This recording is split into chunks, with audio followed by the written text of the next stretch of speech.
a new era in which there will be prosperity for the people together with liberty for the people.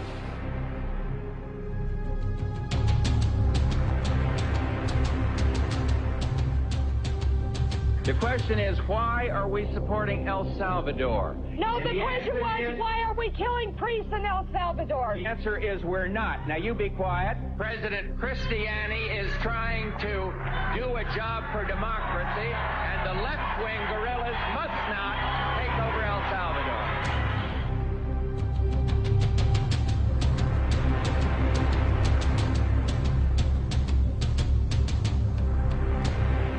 America will not impose our own style of government on the unwilling.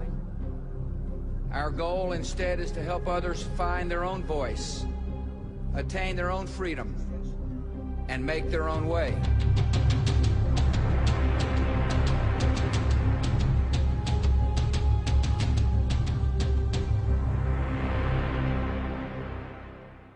This film is about the struggle of people to free themselves from a modern form of slavery. Richard Nixon, President of the United States, once said of Latin America, "People don't give a shit about the place." He was wrong. The grand design of the United States as a modern empire was drawn on the hopes of an entire continent known contemptuously as the backyard. The extraordinary witnesses in this film describe a world not as American presidents like to see it, as useful or expendable. They describe the power of courage and humanity among people with next to nothing. They reclaim noble words like democracy, freedom, liberation, justice, and in doing so, they are defending the most basic human rights of all of us in a war being waged against all of us.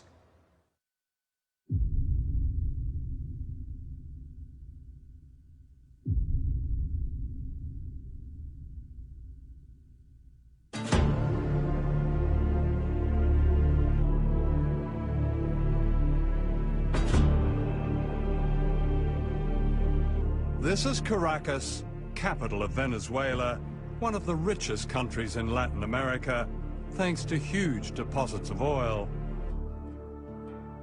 The rich in Venezuela live in leafy suburbs with names like Country Club. Their spiritual homes are Miami and Washington.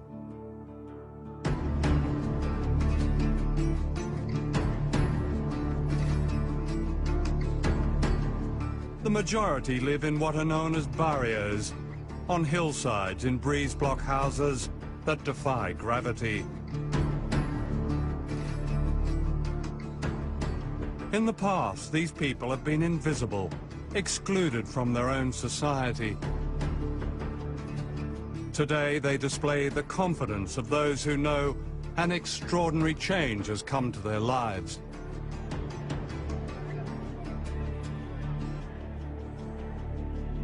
This is Hugo Chavez, president of Venezuela, the voice of the barrios. Chavez and his supporters have won 10 elections in 8 years.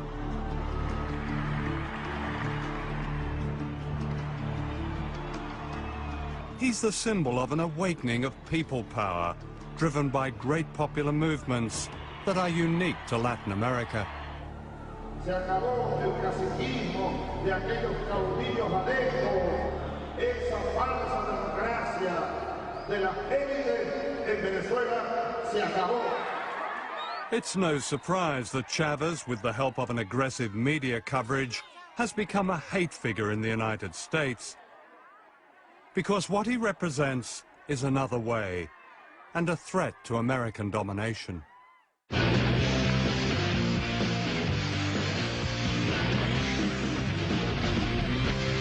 All right, now, Hugo Chavez, the speaking criminal government of Venezuela, offering... The criminal? It's a criminal government. In my opinion, in the opinion of a lot of people in our government, Hugo Chavez represents an extreme threat, not only to our nation, but to our hemisphere. He should have been killed a long time. By whom? And anyone who believes by anyone. Hay café por ahí. Absolutely. Do you want a cup of coffee? Yes, yes. Era una de mis lecciones de inglés de secundaria. Do you want a cup of coffee? Do you want a glass of milk? Do you want a glass of water? English lesson 1. Yo nací en un hogar muy pobre, de campesinos, ¿no? Y me tocó vivir la pobreza. Yo fui un niño pobre, de pie descalzo. Mi padre maestro de escuelas rurales, mi madre también. Una abuela hermosa, india, que me llenó de amor. Mi abuela me enseñó mucho y aprendí de ella la solidaridad con los demás. El compartir el pan, aun cuando poco con el otro. Entonces me fui al ejército, a la academia militar, me hice soldado. Y ahí me conseguí con Bolívar. Empecé a dar cuenta de la verdad. Simon Bolivar is venerated in Latin America as the liberator from Spanish colonialism. Bolivar believed that freedom only came when people united against all invaders, no matter their disguise.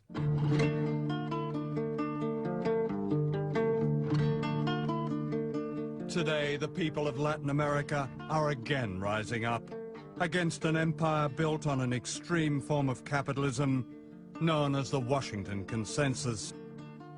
Whole countries have been privatized, put up for sale, their natural wealth sold to foreign companies for peanuts.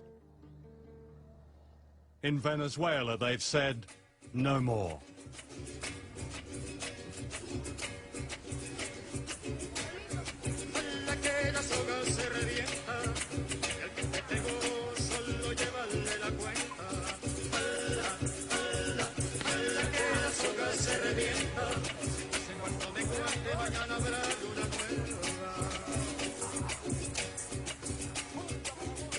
This is La Vega, a barrio of 1 million people.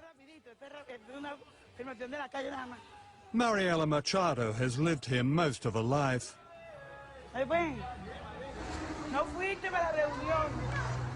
She knows what it's like to be excluded in her own country. Mira, yo tengo un hecho muy concreto. En los mapas, todos estos cerros, las casas que tienen allí, aparecían áreas verdes. Así aparecíamos áreas verdes. Antes del gobierno de Chávez. Antes del gobierno de Chávez no nos sentíamos incluidos en la sociedad. This is called a mission. It's a kind of parallel government designed to bypass the old bureaucracy and deliver real benefits to ordinary people. This is raw democracy, a triumph of the grassroots. Today they're discussing the dream of owning their own homes for the first time. Nosotros no queremos título por tener título. Uno de los objetivos de ser propiedad de la tierra, más que el título, es tener la propiedad para urbanizar, para tener los mismos derechos que por muchos años hemos sido negados. Eso es lo más importante. Si nosotros, de que el que reciba el título, no, ya yo estoy listo y me voy, y no venga a la asamblea parroquial, porque después del título hay otras cosas mejores, es la urbanización de nuestros barrios.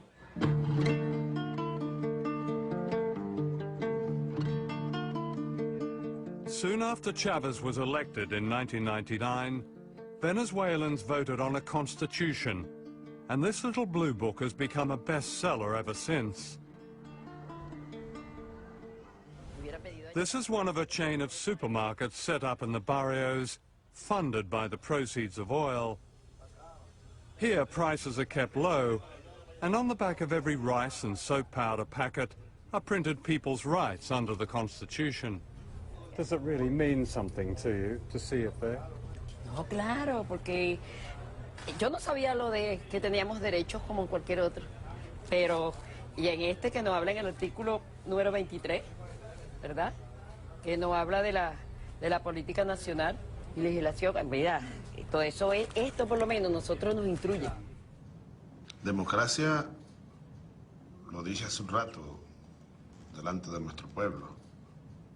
como dijo Lincoln, son definiciones sencillas.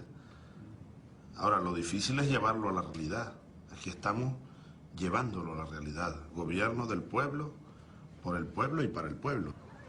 A una sociedad de incluidos y de iguales, donde no haya exclusión, donde no haya miseria, donde reinen los valores humanos.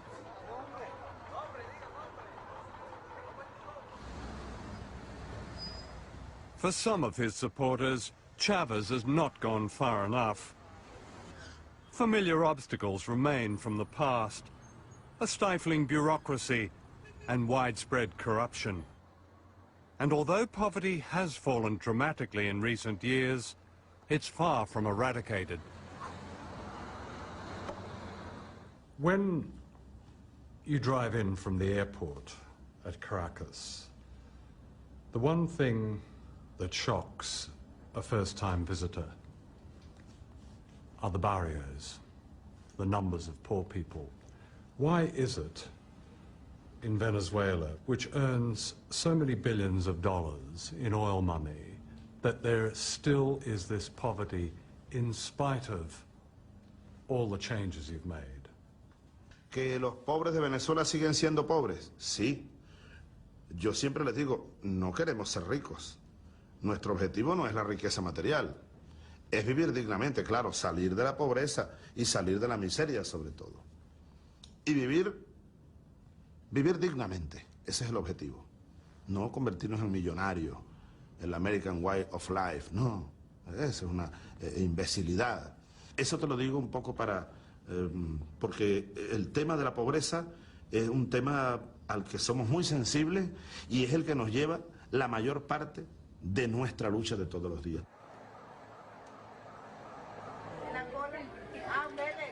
The daily struggle is made easier here. 10 years ago, this clinic would not have been dreamed of. Now, all over Venezuela, ordinary people have free health care, many seeing a doctor for the first time in their lives. Haciendo un documental sobre Venezuela. Perdona la interrupción.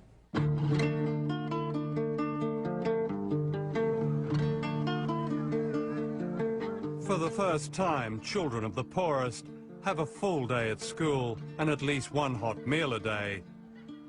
They're learning history and music and dance, often for the first time, and all of this is free. Under the Constitution, the poorest housewives are now paid as workers.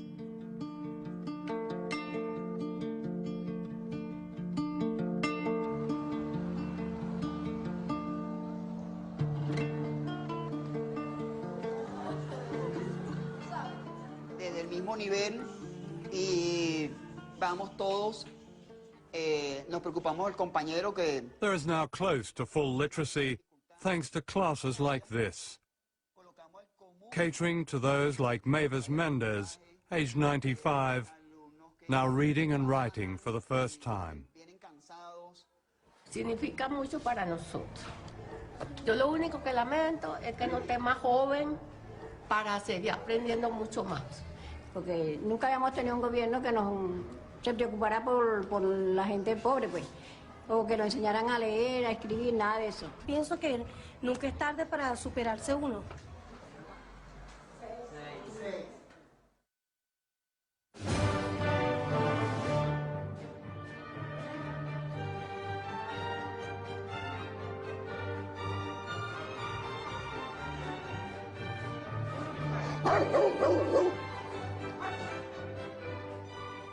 This is East Caracas, home to some of the wealthiest people on earth, and what they call here the middle class. I dropped in on John Vink, who agreed to show me around his grand house. Wow, this is such a striking house. Thank you. My goodness. Thank you. Yes. You've been here long, have you? Is this, yes, I did. This is the family home? My family home. We grew up here. John Vink has traveled the world, collecting objets d'art. Have you collected all the silverware, chandelier? Is that? Yes, that one I brought from Spain. Yeah. This is a collection of Delft blue. That's why I have them over there so they don't break. This is from Peru. It's silver. But you're thinking of leaving? Yes. Yes. Why is that? Well, the situation of the country. It's getting day by day worse, and well, in what way? Can you? In the political way. Yeah. We thought that this gentleman that's now in power, that he would change the whole situation, because it was a mess. Yeah. But now it's a whole mess. John Vink's view is echoed by Venezuela's powerful media. Mostly privately owned, it combines banality with hardline anti-Chavez politics. Al regreso, veremos otros peligros en las nuevas decisiones oficiales. Que Venezuela se enrumba hacia un régimen muy similar al que impera en la isla de Cuba. Etcétera. Pero a nivel del gobierno, que es el socialismo del siglo XXI, sencillamente el control total por parte del Estado de la sociedad, pues. I mean, a number of journalists now say, well, there is censorship. They have been censored. How can that be? They speak out every morning. They have their shows every day. They speak out, you know, constantly against the government every day. I mean, how can they say this? I don't know if you have seen the programs that they have. Well, anybody that comes to Venezuela and spends 2 days looking at these channels knows that there's no censorship in Venezuela. You just have to sit down and see those opinion programs between 6 o'clock and 8 o'clock in the morning. Cuba está evolucionando de fascista a nazi. ¿Qué es un nazi con diferencia a un fascista? Fundamentalmente que el nazi asesina. I mean, I don't think in any part of the world you hear the things that they say about President Chavez, about his cabinet, his ministers, the governors, the policies, whatever. I mean, it's even obscene in some ways. It seems to me that everything, including the weather, is being blamed on Mr. Chavez. Nobody blames Mr. Chavez for the weather because it's the only thing left which still works, okay? All the other thing fell apart entirely. We're talking here 1914, Bolshevik revolution, Russia. This is what's taking place here. And if you go now... Wait a minute. Look, we're sitting here in your wonderful apartment overlooking Caracas. In Venezuela, you say, es su casa. This is your home. And if you're comparing this with the Bolshevik Revolution, there are no revolutionaries banging on your door, and none of your companies have been invaded. Your good life hasn't really changed. It hasn't changed, has it? Yeah, but as I said before, it is now on a wait-and-see position. If I had come today on a 2-year contract, as I did in 1976, I would fulfill my contract, pack my luggage and go, because I don't see any more future. His critics accuse Chavez of building another Cuba, of being another Castro. And although he recently announced temporary presidential powers that bypass Parliament, he maintains that his aim is solely to speed up reform. The irony is that, unlike Cuba, capitalism has never had it better here. At the Caracas Motor Show, Ferraris and other luxury cars are sold. Smart restaurants and private golf courses and weekends in Miami are booming.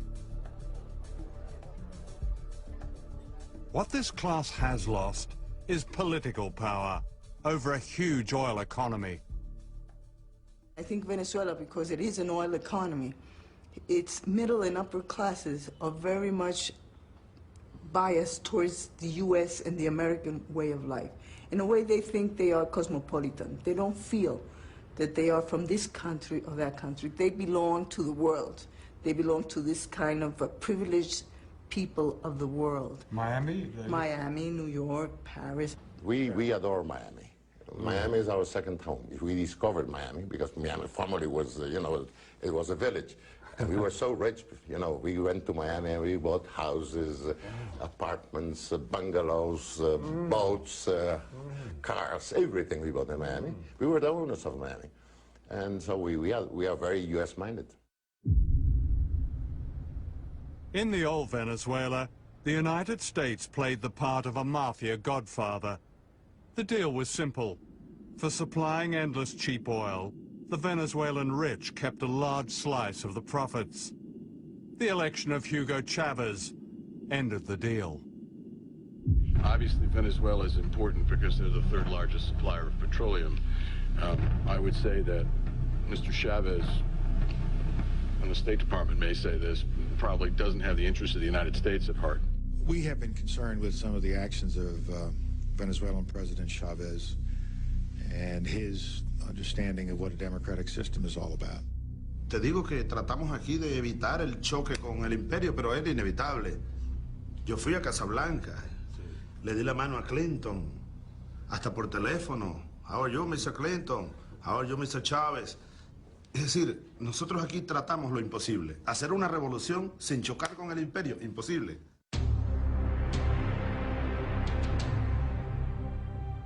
In Washington and Miami and the country clubs of Caracas, getting rid of Chavez became an obsession. In early 2002, secret plans were laid by the Venezuelan opposition, with the media leading the attack. ¿Usted cree que el presidente de la República está loco? Va llegando el momento en que todos hablemos de la transición, sin Chávez, por supuesto. Anti-Chavez protesters took to the streets, their anger inflamed by the media. Nunca ha venido alguien tan feo y tan malo como esto. Hugo Satanás Chávez Frías es el anticristo, es el demonio, es el diablo, es diantre, Lucifer. Él es el único que sobra aquí. The campaign to overthrow Chavez came to a head on April the 11th, 2002. An anti-Chavez protest march was called in the center of Caracas.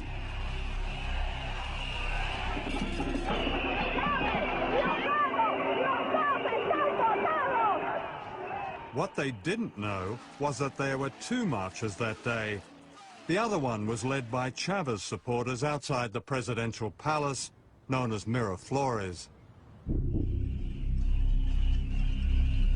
The two rallies were supposed to be kept apart, but then an extraordinary series of events unfolded.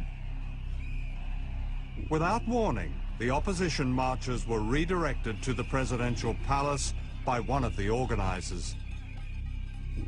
Y él les dice, bueno, vamos hacia el palacio, vamos a desviar la marcha hacia el palacio de Miraflores. People tried to stop the march from changing course, but the organizer was having none of it. Le dice, no, en esta vaina mando yo y tú mandas en tu casa. Esto ya está programado y se va hacia Miraflores. The opposition marchers were suddenly herded towards government supporters. As they approached the palace, shots rang out.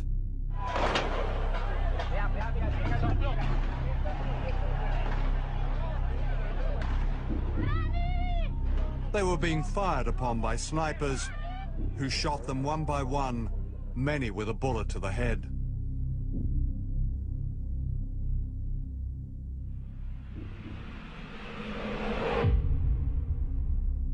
Soon afterwards, these pictures began appearing on anti-government TV, blaming the shooting on Chavez supporters on a city bridge.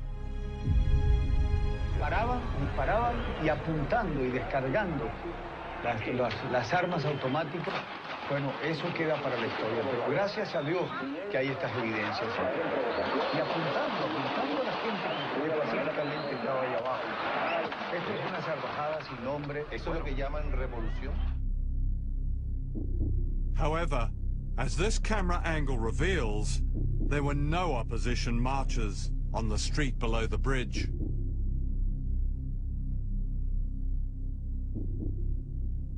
What the TV pictures did not show was this. The people on the bridge are clearly trying to protect themselves, crouching down to avoid the bullets of unknown snipers above them and anti-Chavez police units below them. The people on the bridge were actually defending themselves. Entonces era como una zona de combate, de control, y que ellos actuaron bien planificado, estaba súper planificado todo eso. Within hours, these military chiefs appeared on television. They too blamed Chavez and his supporters for the killings. Venezolanos, el presidente de la República ha traicionado la confianza de su pueblo. Está masacrando a personas inocentes con francotiradores. Para este momento van 6 muertos y decenas de heridos en Caracas. Esto no lo podemos permitir. No podemos aceptar un tirano en la República de Venezuela. It was all a setup. The CNN correspondent in Caracas, Otto Neustald, later revealed that the generals had recorded their statement before the shooting. El día 10 en la noche me llaman por teléfono y me dicen la marcha se va hacia el Palacio de Miraflores, va a haber unos muertos y aparecen 20 militares de alto rango pronunciándose en contra del gobierno de Chávez y pidiendo la renuncia al presidente. En esa prueba ya se habla de muertos cuando todavía no había un solo muerto en la calle y todo sigue como estaba programado. Soon the presidential palace was surrounded by renegade army officers. Inside, Hugo Chavez was delivered an ultimatum: resign or be bombed. One of his cabinet ministers broke the news. Políticamente, que quede en evidencia que esto fue un golpe de Estado. No es que él renunció, pues el presidente no renunció. Okay. No renunció y entonces va preso, porque es un golpe de Estado. Okay. Que lo sepa el mundo. Que lo sepa el mundo.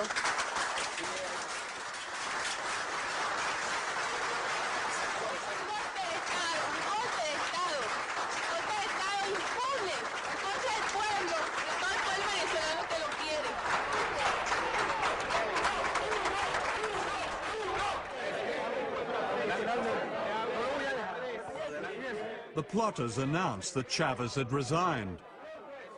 He hadn't. He was kidnapped.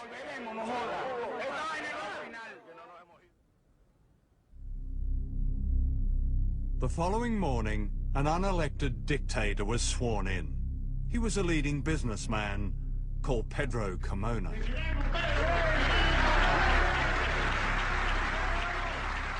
Eso hicieron una fiesta. Yo vi todo ese programa cuando ellos estaban en su programa de televisor. Mire, mijo, usted no tiene idea cómo lloré. Como que si se habían muerto mis hijos y mi madre, que son las cosas más sagradas que tengo. En verlos a ellos, como decían, bueno, amaneció de nuevo en Venezuela. In one amazing proclamation, democracy was demolished, piece by piece. Se suspende de sus cargos a los diputados principales y suplentes a la Asamblea Nacional. Se destituyen de sus cargos ilegítimamente ocupados al presidente y demás magistrados del Tribunal Supremo de Justicia. Así como al fiscal general de la República, al Contralor General de la República, al Defensor del Pueblo y a los miembros del Consejo Nacional Electoral.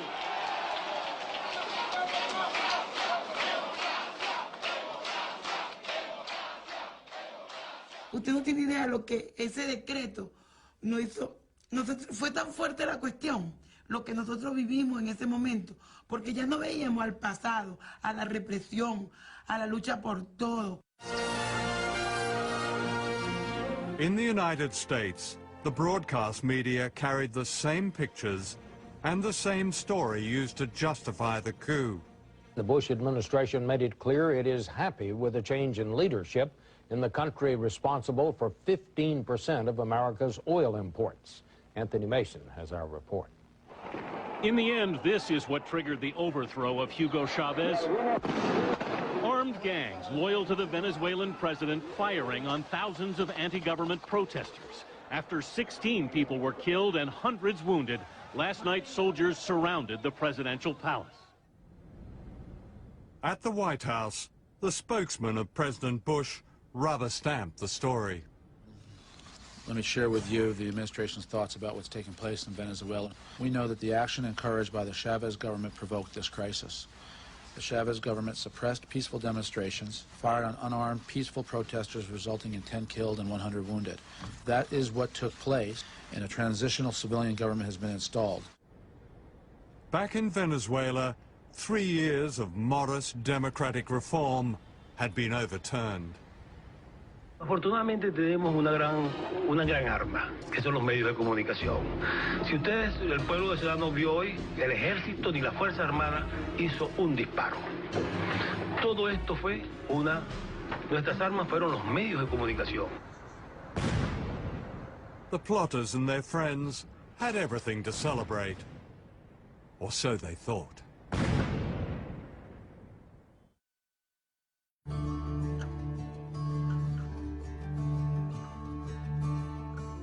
The next morning, distraught people began phoning one of the independent radio stations still broadcasting.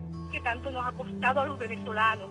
Me duele el alma por mi hijo, por mi hija, por los nietos, por toda esta juventud que va a quedar a la deriva de nuevo, en las manos de los alecos y los copellanos corruptos que llevaron este país al caos total, sin moral.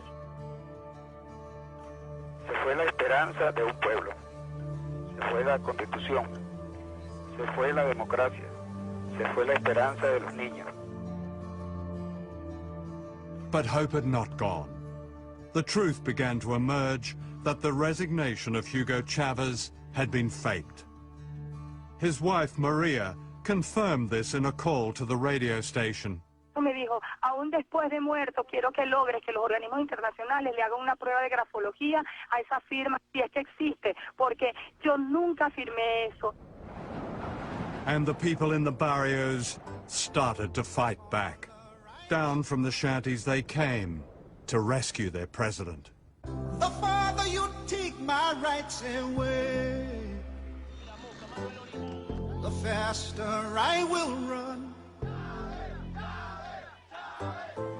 You can deny me, you can decide to turn your face away.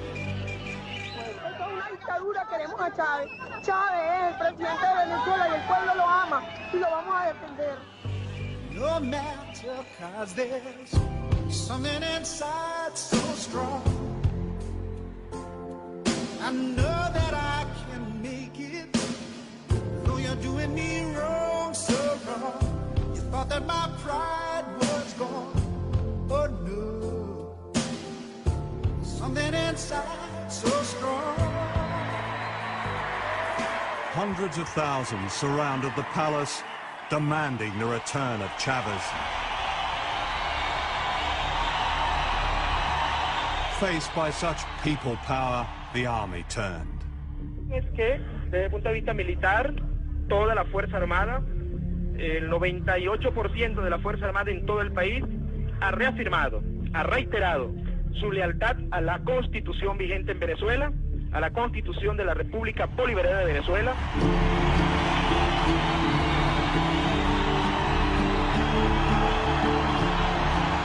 Roared on by huge crowds, the presidential guard who had gone into hiding retook the palace, and the plotters fled.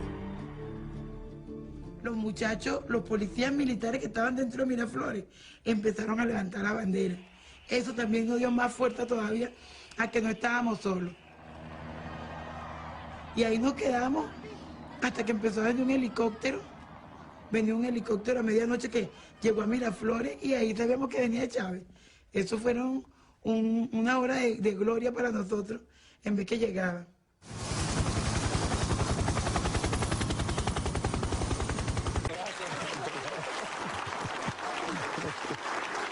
Just 48 hours after being kidnapped, Chavez was back in power. Creo que la prueba suprema fue el golpe de Estado de abril 2002. Fui hecho prisionero, me llevaron, pensé que iba a morir. Ahora el pueblo venezolano, los pobres, sin armas, se fueron por cientos de miles a las calles, por millones, a pedir por mi vida y a pedir que vuelva Chávez.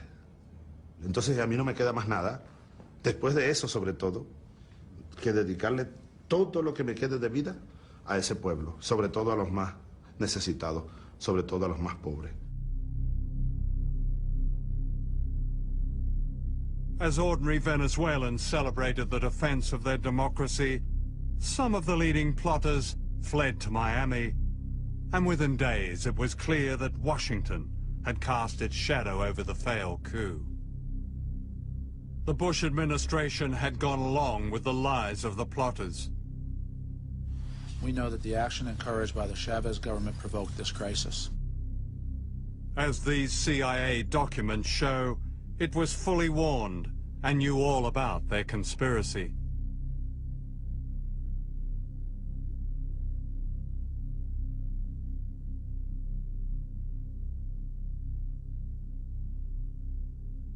Washington claims that it warned Chavez about the coup. This is denied by the Venezuelan government. Washington not only knew what was going on, it was backing and funding the coup indirectly. Documents recently released show that the Bush administration channeled millions of dollars to the Venezuelan opposition in the months leading up to the coup. The money was handed out by its principal aid agency, USAID, and an organization called the National Endowment for Democracy. During the 6-month period prior to the coup in April 2002, the U.S. government invested more than $2 million into financing these organizations that they knew at least 6 months before were planning to overthrow the government. You're essentially saying post hoc ergo propter hoc, because it happened after. I don't think our viewers will understand that, if you could translate that. Just because it happened after we provided support to these groups doesn't mean that it happened because we provided support to these groups. Yeah. It is a logical fallacy. Right. We would be very open and transparent about what kind of support we provided through the National Endowment for Democracy and other institutions. In fact, the National Endowment for Democracy handed out money to groups whose leaders were given cabinet positions in the short-lived illegal regime. An official in Washington explained that this was merely part of President Bush's freedom agenda. But I want to just be very explicit about this, because there is, I think it's very important, and it's in the interest of fairness, to understand that the United States did not support that coup. President Bush has promised to rid the world of evil and to lead the great mission to build free societies on every continent. To understand such an epic lie is to understand history, hidden history, suppressed history, history that explains why we in the West know a lot about the crimes of others, but almost nothing about our own. The missing word is empire. The existence of an American empire is rarely acknowledged, or it's smothered in displays of jingoism that celebrate war, and an arrogance that says no country has a right to go its own way unless that way coincides with the interests of the United States. For empires have nothing to do with freedom. They're vicious. They're about conquest and theft and control and secrets. Since 1945, the United States has attempted to overthrow 50 governments, many of them democracies. In the process, 30 countries have been attacked and bombed, causing the loss of countless lives. In my lifetime, the following countries in Latin America have been assaulted by the United States, directly and indirectly. Their governments replaced by dictators and other pro-Washington leaders. One of the first to be attacked was Guatemala, one of the small countries of Central America, known dismissively as banana republics.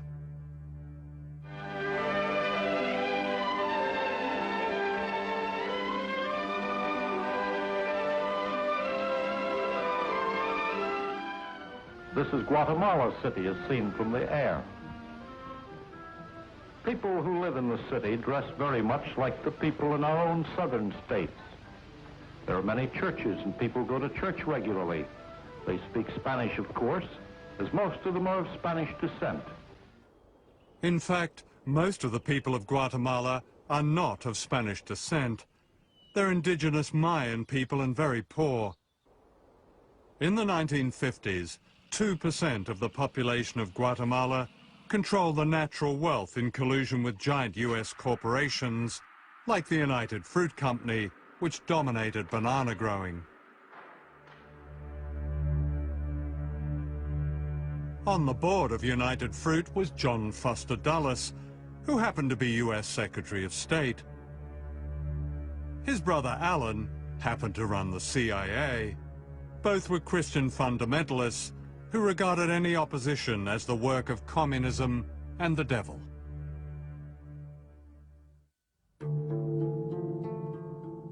In 1950, this man, Jacobo Arbenz, became the first Guatemalan leader to be democratically elected by a majority of his people, who saw in him the hope of social justice. He was the Hugo Chavez of his day. What was going on in Guatemala is that there was a democratically elected president in 1950, Jacobo Arbenz, who sought to institute a series of New Deal-style reforms in which the state had a greater role in both developing the economy and redistributing wealth. And the centerpiece of that was a land reform. Arbenz was far from radical. His land reform policies were modest. But Washington was having none of it. Howard Hunt was then working for Alan Dulles' CIA. So they said a decision has been made at the highest levels of our government to rid Guatemala of the Arbenz regime, and we would like you to participate in it. You will be the chief of propaganda and political action. In Guatemala, what the CIA did was mobilize every facet of American power. It didn't just isolate Guatemala militarily and diplomatically, but it used the techniques of social psychology in a nearly year-long campaign which created a sense of crisis in Guatemala. What we wanted to do was have a terror campaign to terrify Arbenz particularly, terrify his troops, much as the German Stuka bombers terrified the population of Holland, Belgium, and Poland at the onset of World War II. And that's what they did, so that the United States could control the economy of Guatemala, destroying the dreams of its people. We sowed confusion through the countryside. And of course, by this time, we had aircraft flying over and dropping leaflets and doing a little harmless bombing. A little harmless bombing and a CIA terror campaign cost thousands of lives.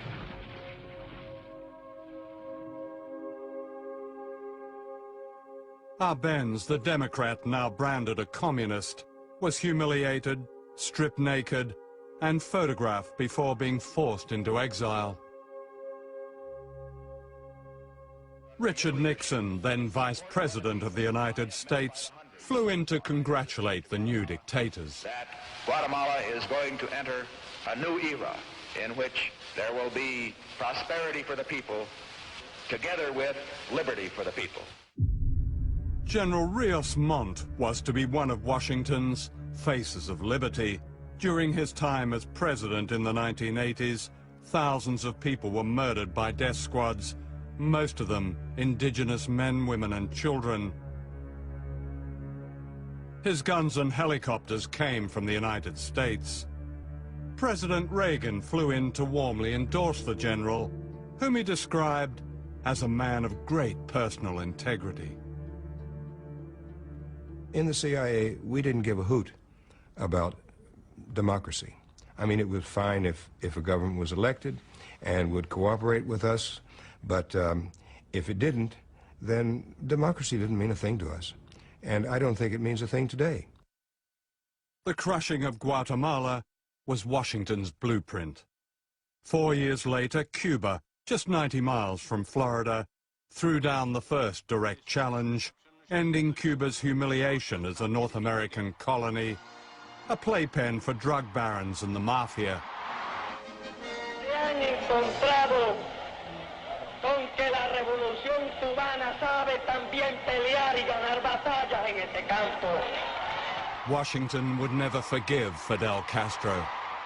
Under the government aegis, we had task forces that were striking at Cuba constantly. We were attempting to blow up power plants. We were attempting to ruin sugar mills. We were attempting to do all kinds of things during this period. This was a matter of American government policy. This wasn't the CIA. Cuba's achievements in healthcare and education are widely respected. However, for not bowing to the greatest power on earth, the Cuban Revolution has paid a high price.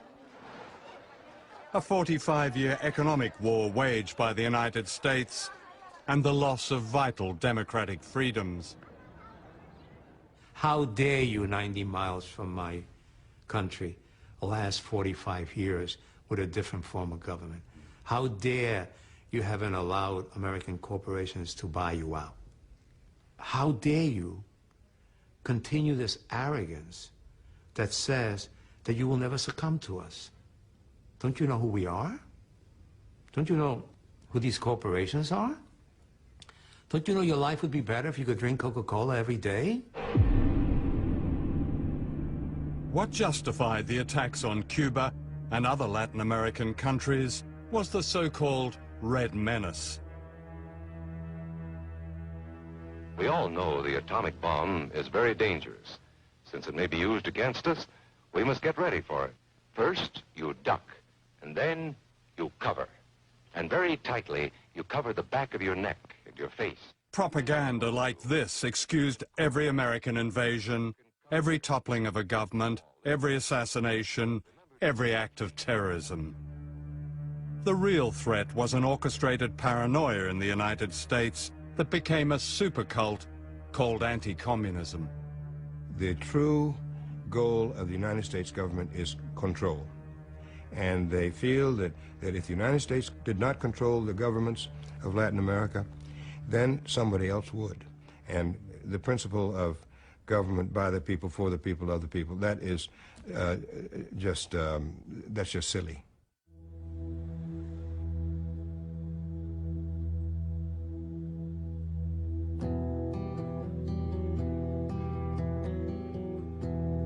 This is Santiago, the capital of Chile.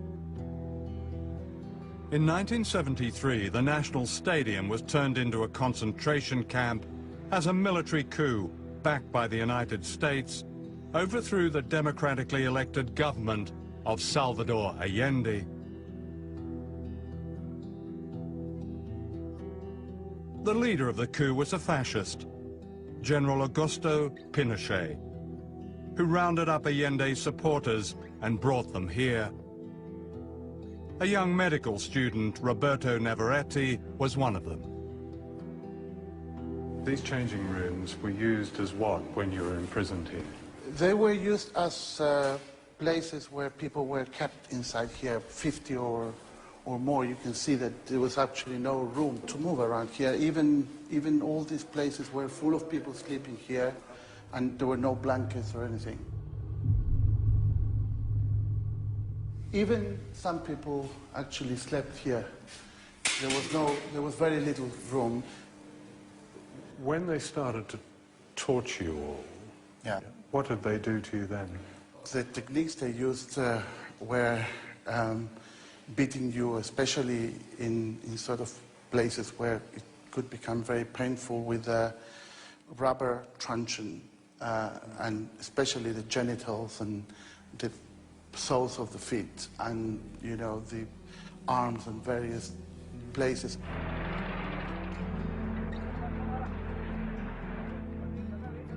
Over 2,000 people were confined here, many of them never to be seen again.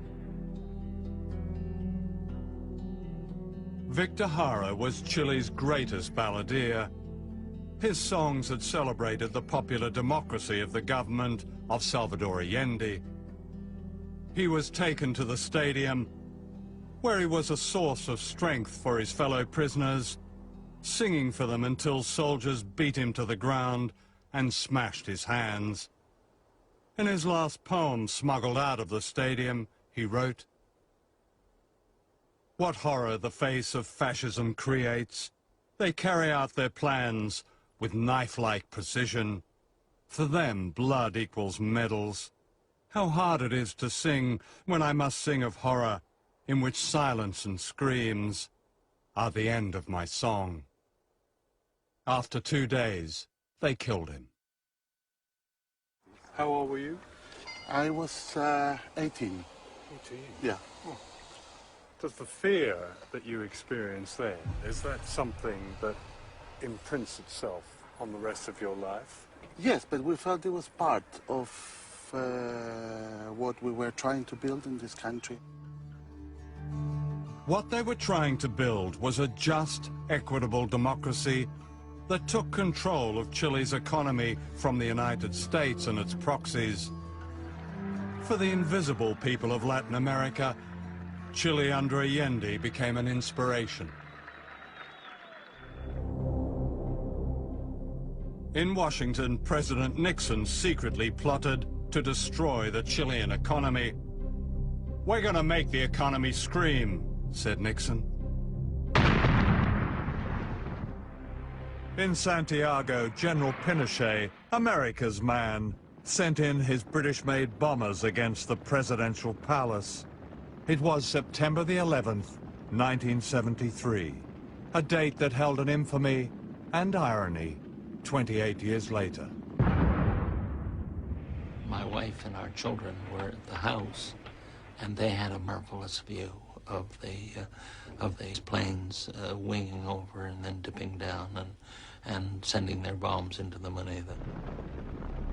From inside the palace, Allende refused to leave, true to his promise not to surrender the government for which the ordinary people of Chile had voted. He broadcast this last message, then he shot himself. Trabajadores de mi patria, tengo fe en Chile y su destino.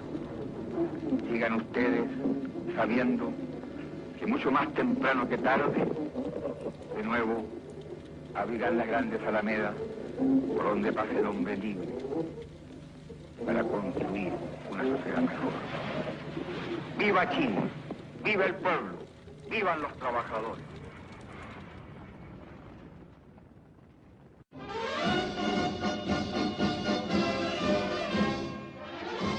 With General Pinochet in power, Washington again denied it had destroyed another democracy.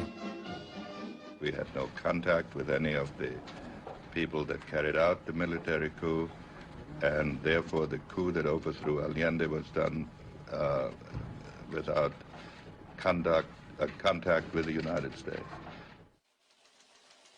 A very different story is told by these secret documents. In October 1970, the CIA cabled its man in Chile. It is firm and continuing policy that Allende be overthrown by a coup. When that happened 3 years later, a US official cabled back to Washington. Chile's coup d'etat was close to perfect. Fascism is a word that's often misused, but you've experienced it, the real thing. Yeah, I think so. I think When did you realize that you were ensnarled by fascism? When did it manifest itself? I think it was evident from the very beginning, the ferocity, the sheer brute force that they use, the disregard for any kind of human dignity. I mean, their aim was really to make you into a thing, I think in order to protect themselves, because if they made you into a thing, then they didn't have to have human feelings towards you. They dehumanized you from the very beginning. Once again, a Latin American elite was delighted to be rescued by fascism. A country has to be well set, has to be well run, well worked, and see that everyone does the work. Because if they don't, then that country goes to the dogs. And this is the one man that's been able to hold them. I don't believe there's any torturing done in this country. Because you understand one thing.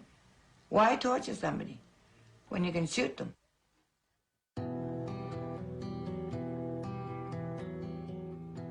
This is where they tortured and killed them. Villa Grimaldi was once a palatial home in a suburb of Santiago. Under Pinochet, it became a place of horror. Today, it's a memorial to its many victims. Sarah DeWitt, then a student activist, was a survivor. What was the date that you were arrested? Do you remember? Oh, yes. I was picked up on the 3rd of April, 1975, 7 o'clock, on the dot. So the junta had been in power for about 18 months. Yes. So when I realized, you know, someone had put what I imagine it was a gun, you know, on my back and said to me, don't make any noise, don't try to run because we will shoot you. Ah. You are coming with us. In a strange wooden tower like this, in spaces the size of a dog's kennel, people were tortured to death.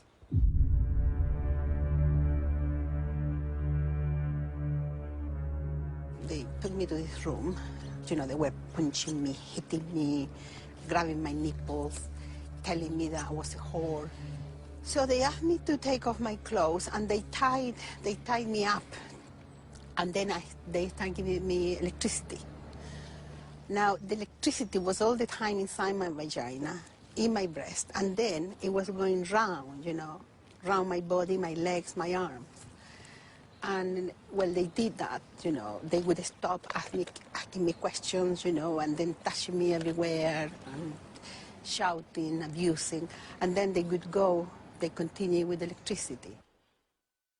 Duane Claridge was head of the CIA's Latin American division in the early 1980s. Chile, the only reason it exists is because of Pinochet. At a huge human price. What human price? Give me a break. The thousands who were disappeared and murdered? Thousands? You count them. What thousands? Well, and I've don't seen... talk to me about truth commissions. I've seen their names in the cemetery in Santiago. Yeah, you're saying they're fakes? Thousands. They aren't thousands. Well... There aren't thousands, sir.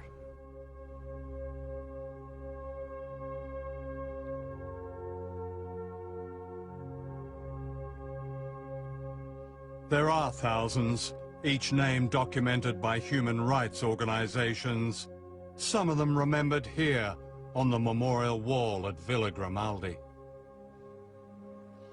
You have a couple of friends there, like Jacqueline?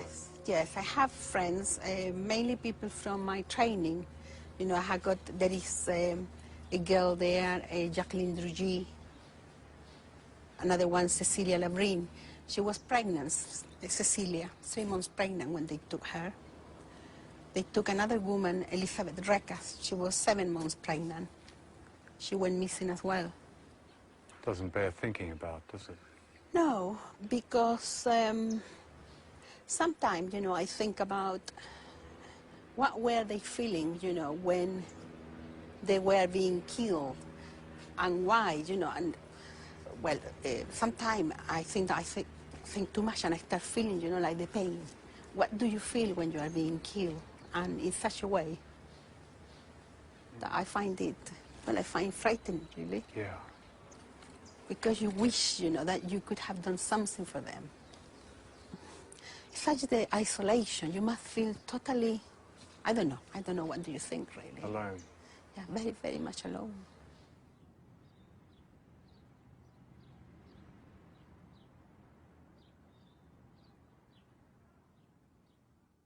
It was a period in which almost everybody in the present situation regards as a dark time, in which the CIA played a major role. That's right. They played a major role in overthrowing, what's his name? What's his name was Salvador Allende. Yeah, fine. Okay. He was democratically elected. Right, okay. Is that okay to overthrow a democratically elected government? Is it okay? It depends on what your national security interests are. Are you denying that Pinochet caused huge suffering in that country? I don't buy. That he committed crimes, I agree. But it's Okay? worth it. Huh? Is that what you're saying? Yeah, Those crimes are worth it? Yeah. Sometimes, unfortunately, things have to be changed in a rather ugly way. Levántate y mira la montaña, de donde viene el viento, el sol y el agua. Tú que manejas el curso de los ríos. By the late 70s, most of Latin America was controlled by dictators, including those like Pinochet, who were openly fascist. All of them were backed, directly and indirectly, by the United States. They sent their henchmen to be trained here at the School of the Americas in Georgia. Officially, it was described as little more than a Boy Scout camp, teaching American values such as respect for human rights. In fact, from these manuals were taught interrogation and torture techniques. Major Joseph Blair taught at the School of the Americas in the early 1980s. The doctrine that was taught was that if you want information, you use physical abuse, you use false imprisonment, you use threats to family members, you use virtually any method necessary to get what you want. Torture? And killing. Killing? Killing. If there's someone you don't want, you kill them. If you can't get the information you want, if you can't get that person to shut up or stop what they're doing, you simply assassinate them, and you assassinate them with one of your death squads.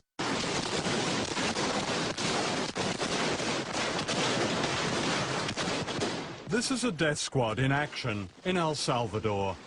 Actually, it's the National Police, many of whom were trained at the School of the Americas.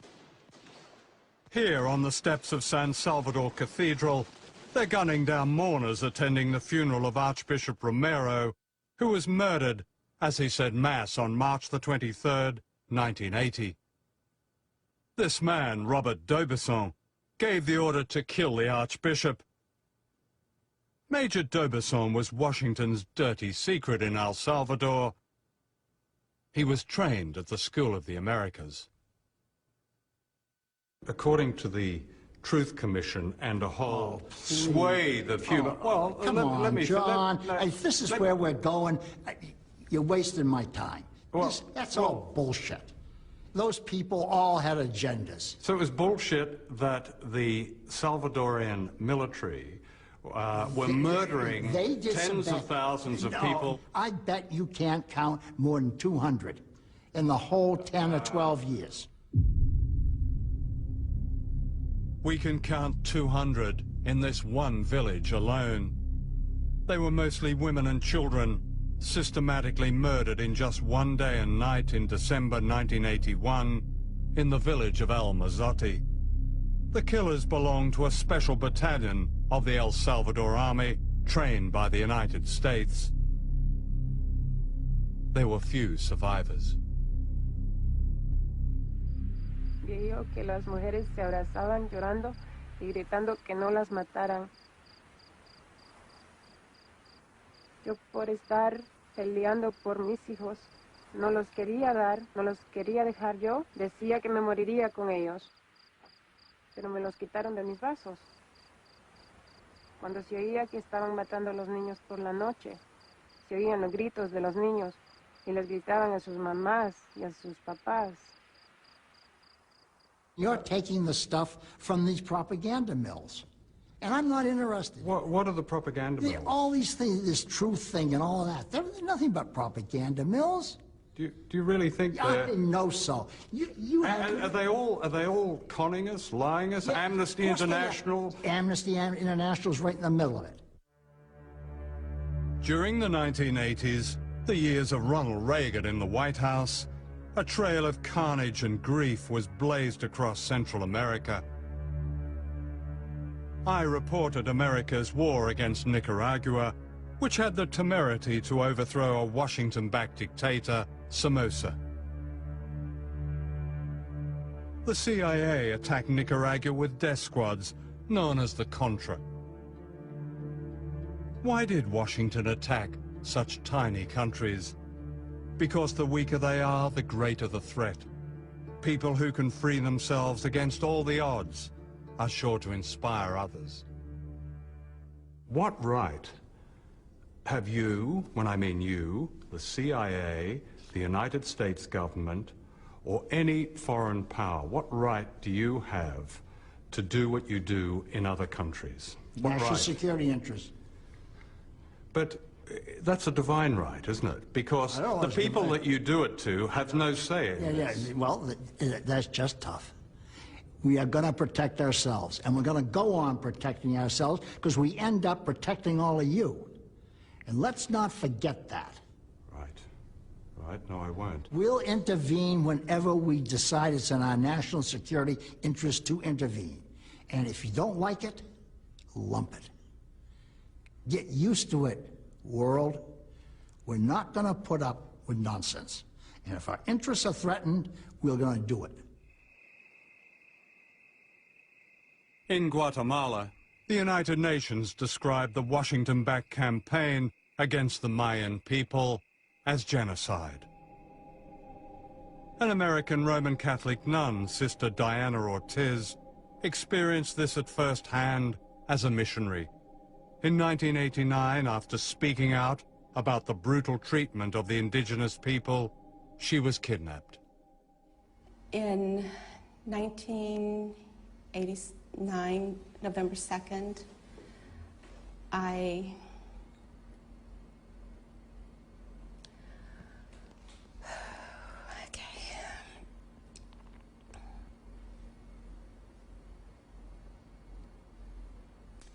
was abducted and I was put in a police car, blindfolded, and taken to a military installation in Guatemala City, known as the Polytechnica, which still exists today. I was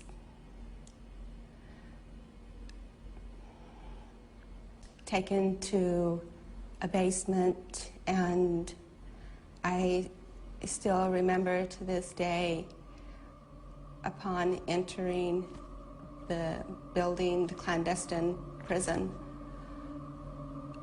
hearing the screams of people being tortured. Can you stop? For 24 hours, she was tortured and gang raped. During her ordeal, she identified the leader of the gang as a fellow citizen of the United States.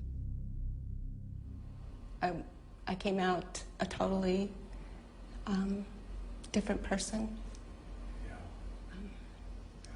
but also with new eyes and more attuned to the hurting, the brokenness, the oppression, the deceit of my government. I've heard people say that what happened in Abu Ghraib is an isolated incident. And I have to just shake my head and say, you know, are we on the same planet? You know, aren't you aware of our history? You know, isn't history taught in the classroom about, you know, the role of the U.S. government in human rights violations? By the late 1980s, Washington's policy changed. Dictators like Pinochet were seen as an unnecessary embarrassment. A new and innovative way of controlling nations was launched. Good morning and welcome.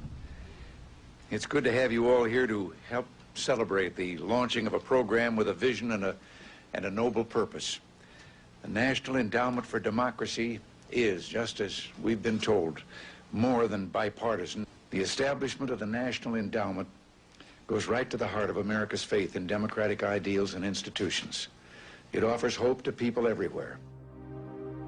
Like any new brand, it had a snappy name, Democracy. It was largely fake, an illusion of marketing and spin. This brand of democracy meant that whoever you voted for, the policies would be broadly the same, and your country's economy would be in step with the United States. Washington would be your closest friend, or else. In the 1990s, these democracies in name replaced dictatorships in Latin America, with Chile providing the model.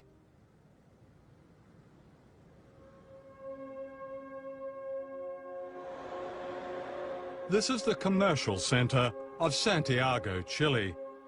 On the surface today, everything seems normal, modern, prosperous. To the Bush administration, Chile is the very model of economic success. A laboratory experiment, according to the magazine Business Week. Much of life has been privatized. There are now billionaires, and the rich are getting richer. Pinochet fixed the country. Who says? The United States? No. The World Bank says, the Inter-American Bank says, everybody says it. He brought about an economic miracle in Chile. And I'm not saying he had the brains for it, but he had the brains to hire all these people, Chileans, who had studied at the University of Chicago, who knew something about real economics. Real economics were advocated by Milton Friedman, an extreme right-wing economist at the University of Chicago. Friedman was invited to perform his laboratory experiment on the economic life of Chile. The families of the tortured and disappeared were silent witnesses. Without irony, he called his experiment shock treatment. Please be seated. Thank you all very much. It's an honor for me to be here to pay tribute to a hero of freedom, Milton Friedman. He has used a brilliant mind to advance a moral vision. We have seen Milton Friedman's ideas at work in Chile, where a group of economists called the Chicago Boys brought inflation under control and laid the groundwork for economic success.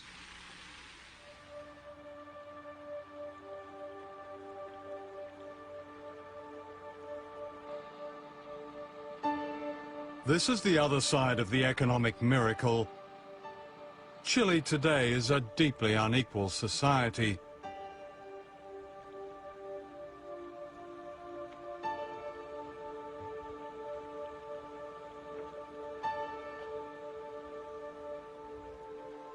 This shanty town is just minutes from Santiago's smart hotels. Hay tantos cesantes, hay miles de cesantes, los jóvenes, y el que trabaja no alcanza para nada. ¿Y con qué paga la luz? ¿Con qué paga el agua? Hay que comprar el gas, todas las cosas que hay que comprar. Diariamente la mamá dice, ¿qué hago para la comida de los niños? ¿De dónde saco dinero?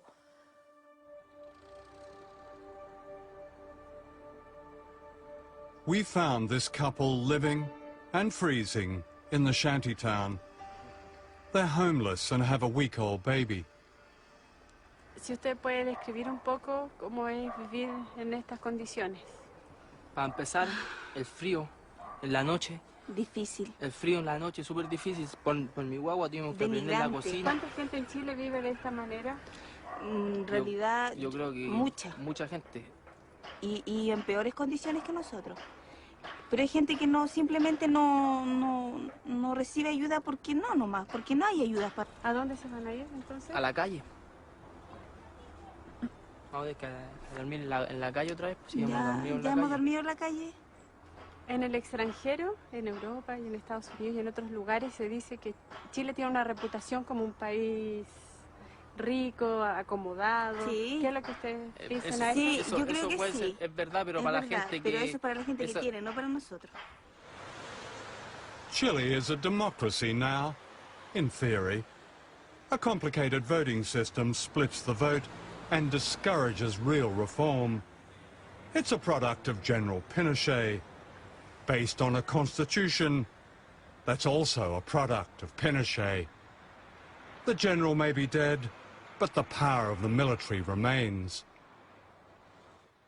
It's all very modern, the media is safe, and many believe it's wise to be silent, like the graves of their forgotten compatriots.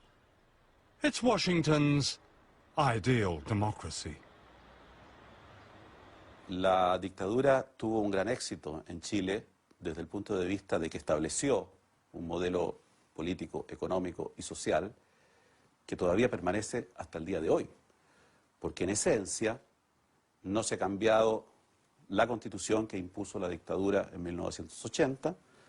No, nosotros no perseguimos democracia porque esa palabra está tan manoseada que no se entiende. Aquí hay una persecución contra los pobres, y no es en Chile, en toda América Latina está pasando eso. Yo creo que la gente que estudia sabe que ese punto de seguir así va a reventar en alguna cosa eso.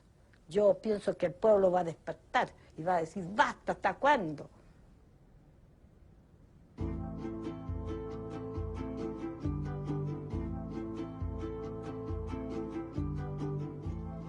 This is Bolivia, another laboratory experiment. The majority of the population of this spectacular, brutalized country, high in the Andes, have also been invisible until recently.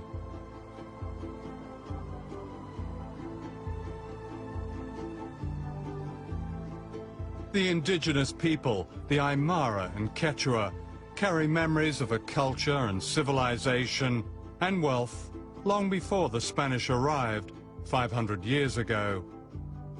They remember how a single hill of silver underwrote the entire Spanish Empire, while they became the poorest.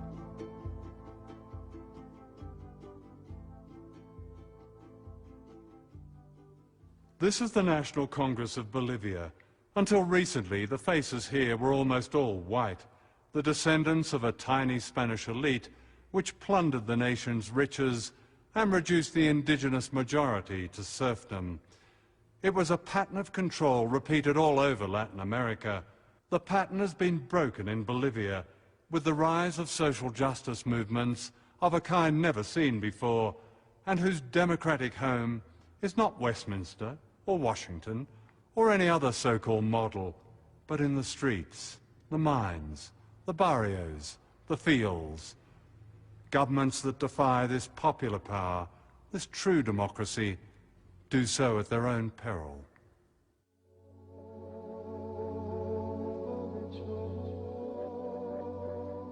This is El Alto, the highest city on earth, and perhaps the poorest.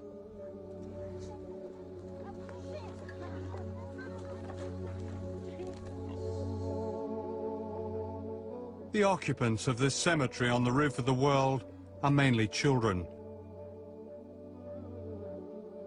Protected, they say, by the sacred mountain Illimani, El Alto overlooks Bolivia's capital, La Paz.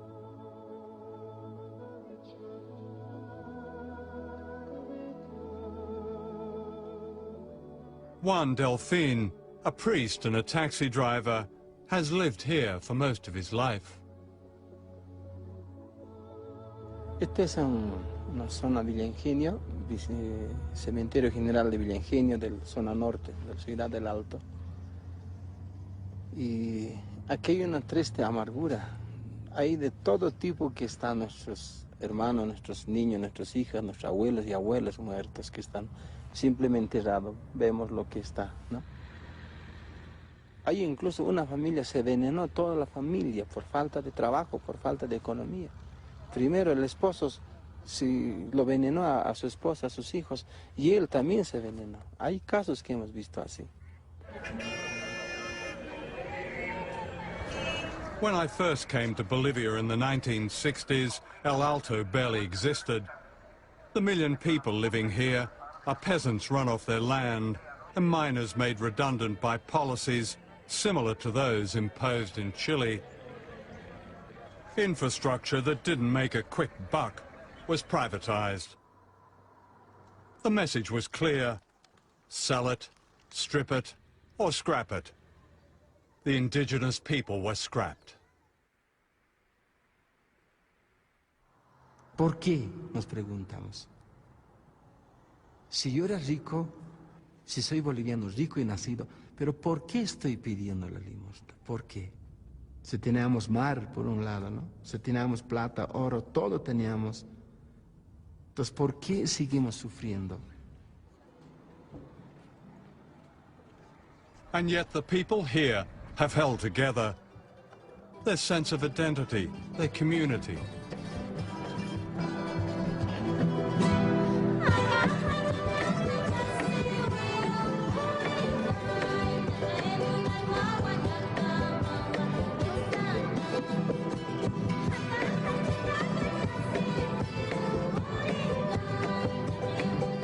In the year 2000, the people of Bolivia's second city, Cochabamba, fought an epic struggle to win back their most basic resource, water, from a foreign consortium dominated by the American corporation Bechtel. And they won.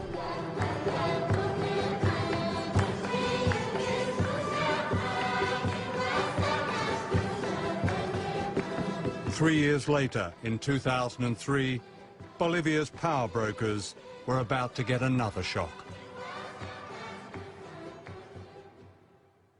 This is Gonzalo Sanchez de Lozada.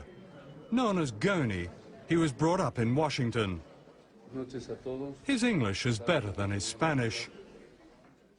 They knew him here as El Gringo.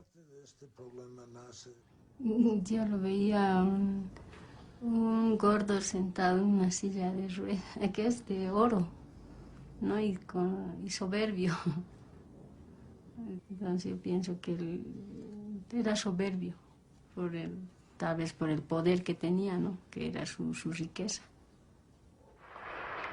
When Goni was elected president of Bolivia in 2003, he backed a law that amounted to a fire sale of the country's resources. Almost everything was up for grabs, including Latin America's second biggest gas reserves. De un de repente sabemos que tenemos gas y se está vendiendo al otro extranjero y tiene que ir a Estados Unidos, tan grandes, y mientras yo me estoy cocinando con leña. Entonces empieza la guerra desde ahí. Bloqueamos, manifestamos y paro hasta que nos responda. The people of El Alto fought back, blocking the roads leading into La Paz.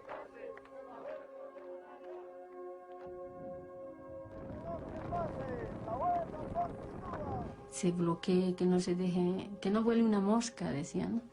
La gente ya salía a bloquear y no dejamos pasar las movilidades, ¿no? Pero eso se ha ido ya, ¿cómo se dice? Intensificando. Goni's response was the traditional Latin American way. He sent in the army to crush dissent.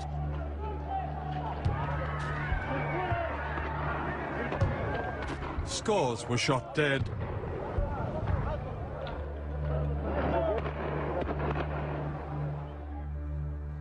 Many were brought to Juan Delfin's church.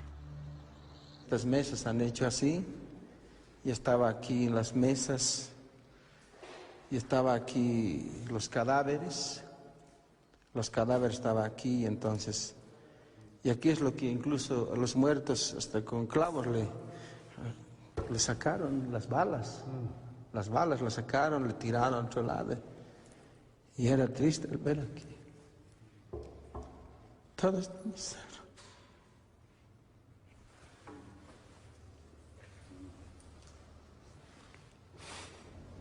todo eso era lleno aquí, puros doctores, estaba lleno, estaba aquí, ninguna gente, pero el olor era harto.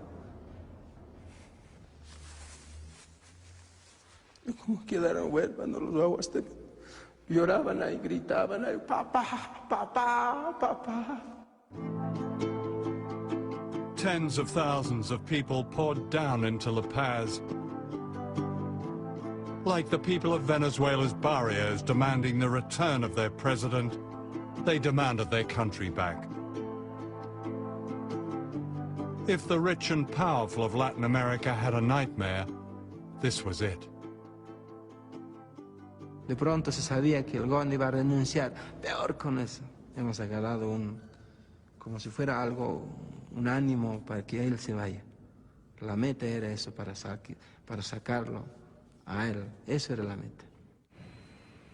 Goni fled to the United States and is today living in a smart suburb of Washington. In October 2004, the Bolivian Congress ordered his arrest on charges of bloody massacre.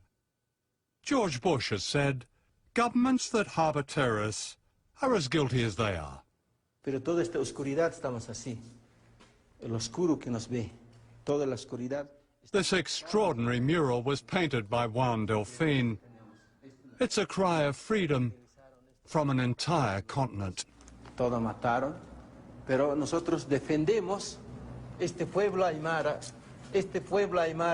con el pututo que defendemos nosotros, con la expresión de la voz, con el puño que tenemos y que manejamos nuestra bandera, que es nuestra huipala, la bandera, contra Estados Unidos. Este es Estados Unidos, la bandera de Estados Unidos. Contra eso estamos nosotros, porque ellos nos han hecho esto así. Es puño muy importante. Por eso cuando juramos, sí, esto es nuestro, y estamos así.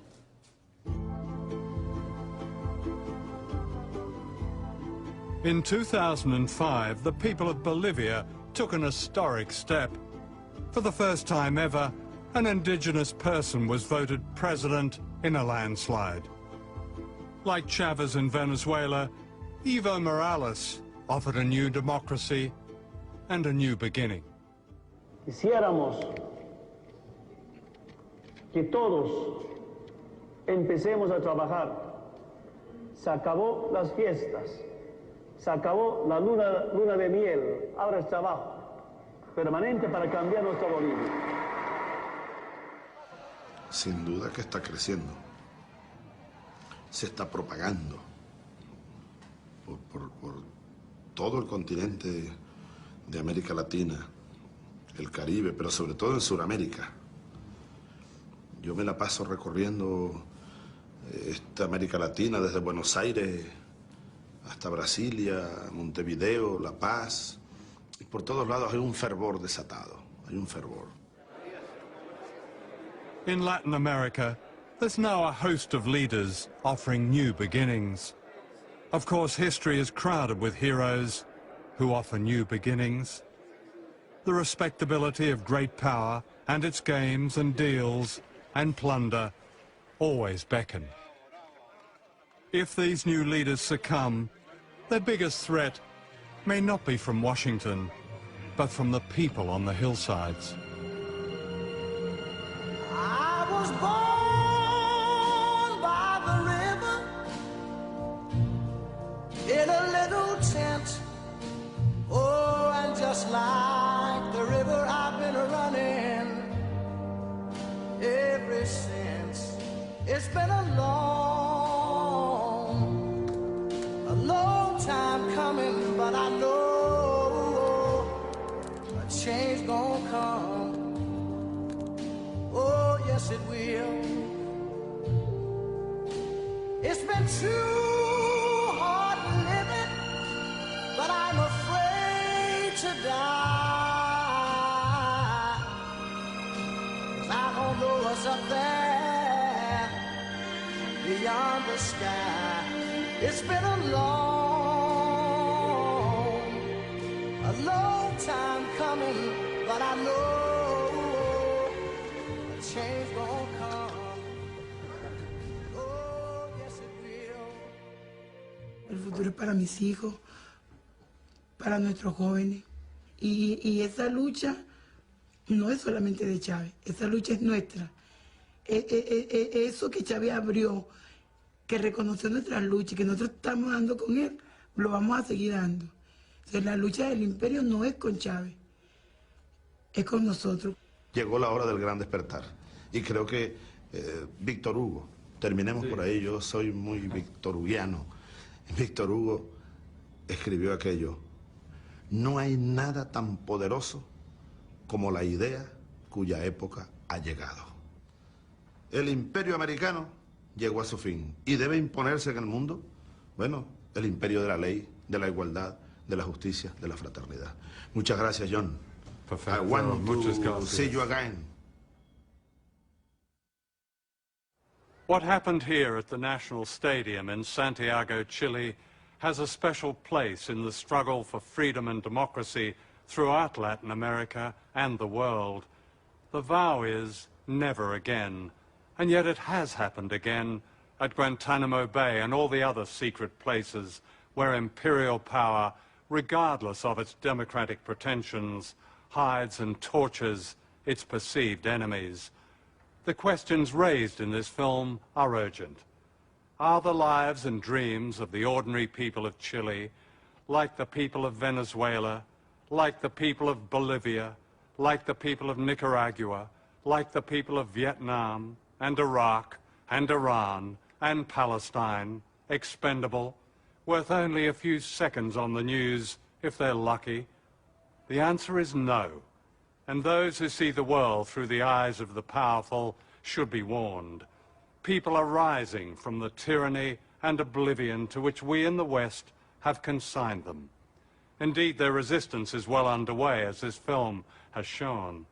I would say it never stopped and is unbeatable. I go to the movie and I go downtown.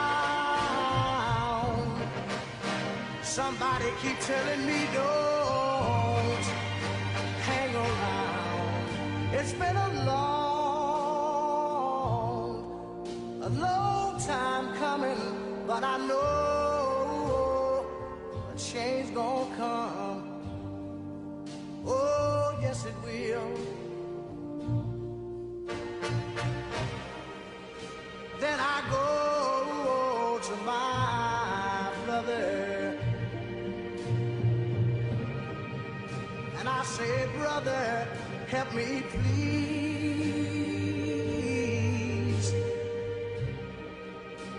But he winds up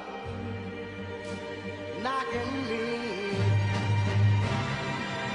back down on my knees. Lord, there've been times that I thought I couldn't last for long, but now I think I'm able to carry on. It's been a